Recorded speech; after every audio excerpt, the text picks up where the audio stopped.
In today's video, we will be taking a look at another hypothetical 2024 presidential election matchup between Robert F. Kennedy Jr. and Donald Trump. Now first, who is actually Robert F. Kennedy Jr.? Now, if you've been following politics closely, you would know that Robert F. Kennedy Jr., a nephew of the former president John F. Kennedy, is a prominent anti-vaccine activist that is running for president. Now, he was more of an establishmentarian Democrat, but he fell out of the generic Democrat base after he questioned the COVID-19 vaccinations, linking back to his suffering of taking vaccines when he was younger. Now, he is someone who is more conservative than a generic Democrat, and he is definitely more conservative on the issues than Joe Biden. He also launched his campaign on Twitter. So in today's video, we will be talking about what if Robert F. Kennedy Jr., a long-shot candidate, could have actually defeated Joe Biden in the Democratic primaries. Let's get started. Now I'm going to start off with Donald Trump's likely states because he is behind on electoral votes. First off, I would like to give the state of Texas to Donald Trump. Texas went to Republicans by around 5.6%, and he carried all 38 of the electoral votes. Now, I don't think someone like Robert F. Kennedy Jr. can do that well in some of the suburban areas. I think he might be able to make inroads definitely in some of these more rural areas, but I think Robert F. Kennedy just wouldn't be able to get those margins in counties like Fort Worth, Denton, or Collins, which are crucial for Democrats to make the state closer on the presidential election margins. I also think, obviously, Alaska and South Carolina, two likely Republican states, I don't think they're going to be safe. Kennedy probably is somebody who can make inroads in some of these more conservative regions, because himself is a more conservative Democrat. Nonetheless, he has no chance of winning some of these solid Republican states. Now, next up being the states of Iowa and Ohio. Now, Robert Kennedy obviously has a more interesting supportive base. Essentially, he is appealing to Democrats who don't believe in COVID-19 vaccinations. And that's a very small group of people. And I think that Trump should be able to still do very well in some of the working class regions, though I think Robert F. Kennedy Jr. could actually be someone who can do better with some of the working class voters. I just don't think he has much appeal. I think Trump should be able to easily win both of these states by likely margins. And finally, the state of Florida, where Donald Trump is a registered voter, and he should be able to win the state by a likely margin. Again, I don't see how Robert F. Kennedy Jr. could actually appeal to some of these Hispanic or urbanized voters, and I generally think that the state has been trending towards the Republican Party by significant margins, especially counties like Miami-Dade and Broward County. These are two very large counties in the state, and generally speaking, Democrats have lost significant amounts of support in some of these counties with heavy Hispanic populations. Now let's go to Robert F. Kennedy's likely states. First off, Oregon. Now this state is not in the safe category because this is a more progressive state, and I don't think Robert F. Kennedy Jr. has any support over more progressive voters. People like Bernie Sanders, though they aren't the biggest fan of Joe Biden, they have definitely endorsed him for president because Robert F. Kennedy is generally more conservative.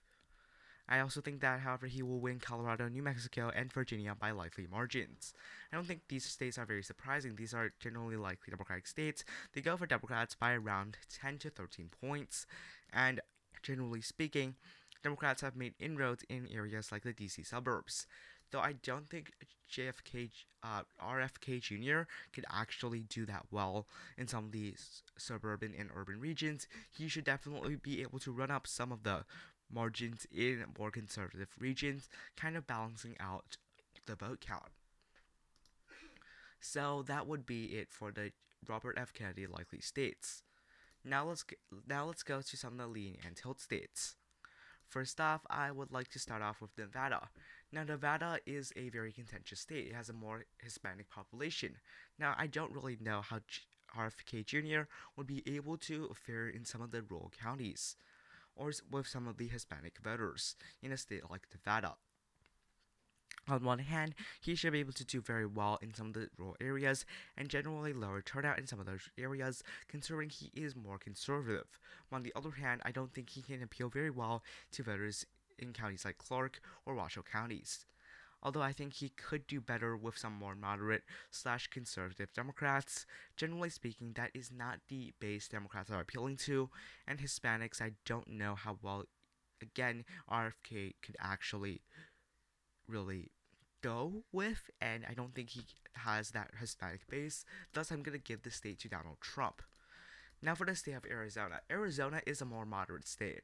Generally speaking, elections are decided by Maricopa County. The county voted for Joe Biden by 45,000 votes, or about 2.2 percentage points. As a result, Joe Biden was able to narrowly win the state over Donald Trump. Now, I think RFK could actually do very well in the Phoenix region. He can do very well with moderate voters. And I think that at the end of the day, he might be able to defeat Donald Trump in the state of Arizona, thus resulting in a tilt margin victory for RFK. Now for the state of Georgia. Now, this is a very interesting state. On one hand, you expect black voters to maybe not turn out for someone like RFK Jr. because of the fact that he's more conservative, and generally black voters are not very conservative. Nonetheless, many black Democrats are being frustrated with the Joe Biden administration, not doing much to help things that they consider to be highly important, such as increasing the ability for black voters to vote and social issues such as that. So at the end of the day, I think that, however, they are not going to vote for someone like RFK. I think there is some support for RFK among black voters, but I don't think the turnout will be high enough for him to win the state. And although he can run up some of the margins in rural areas, that's not the key for Democrats to win a state like Georgia. Thus, I'm going to give the state to Donald Trump by a tilt margin. North Carolina, with also a pretty substantial black population, I do think Donald Trump is still favored in the state. For one, I think he can run up some of the margins in rural areas like he has always been able to do. Further, I just don't think RFK can run up some of the high turnout in areas like Mecklenburg or Wake County. Ultimately, though, I think that RFK could just in general lower turnout on both sides. Nonetheless, I don't think he will be able to be good enough to actually win the election, thus resulting in another win for Donald Trump. Trump would be at 256 electoral votes at this time. Now I'm going to give Maine at large to Robert F. Kennedy. I think this makes sense. Biden did win the state by 9, so I don't think he's definitely not going to lose the state.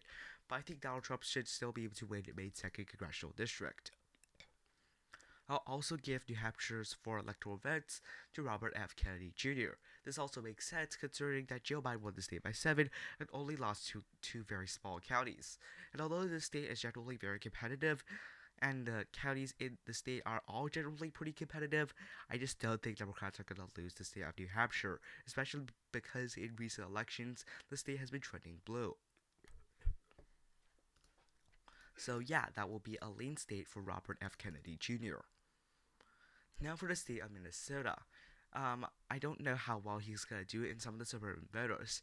I think he could be able to turn out more competitive swing voters that may be unsure to whether they would vote for someone like Joe Biden or someone like Donald Trump and may prefer an alternative such as RFK. Nonetheless, I don't think he can get much Democratic turnout and much voters that are educated to actually vote for him because of his beliefs of vaccines that may help hurt him within the Democratic base, which are crucial for him to win elections. Furthermore, I just don't think he can do very well with white educated voters, and that's where Minnesota has most of its Democratic voters in.